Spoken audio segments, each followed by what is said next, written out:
இன்றைக்கி சிக்கன் குழம்பு. அன்னாச்சி பூ, பட்டை, லவங்கம் எல்லாம் எண்ணெயில் போட்டு பொரிச்சிட்டு வெங்காயம் போட்டு நல்லா வதக்கிட்டு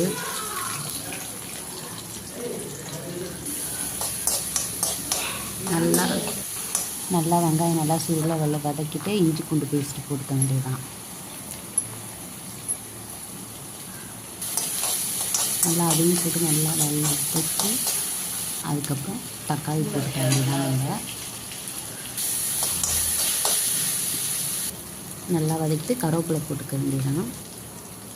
இப்போ வெங்காயம், தக்காளி, ஜீரகம் எல்லாம் அரைச்சி வச்ச பேஸ்ட்டை நம்ம மிக்ஸ் பண்ணிக்க வேண்டியதுதான்.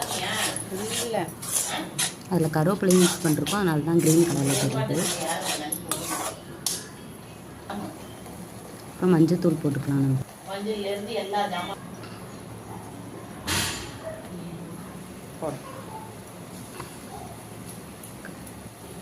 தேவையான அளவு உப்பு, அதுக்கப்புறம் சிக்கனை கொட்டி நல்லா வதக்க வேண்டியதான்.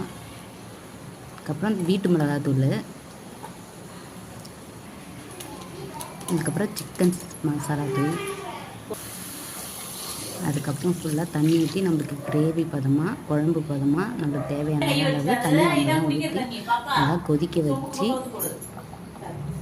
கொதிக்க வச்சு கறி வெந்த உடனே நிறுத்திட்டால் நம்மளுக்கு தேவையான சிக்கன் குழம்பு ரெடி. நல்லா கொதிச்சாதான், நல்லா கிரேவி கன்சிஸ்டன்சியில் வேணால் நம்ம நிறுத்திக்கலாம். இன்னும் கொஞ்சம் கொதிச்சு நல்லா கறியெல்லாம் நல்லா வெந்துச்சுன்னா இன்னும் டேஸ்ட்டாக இருக்கும்.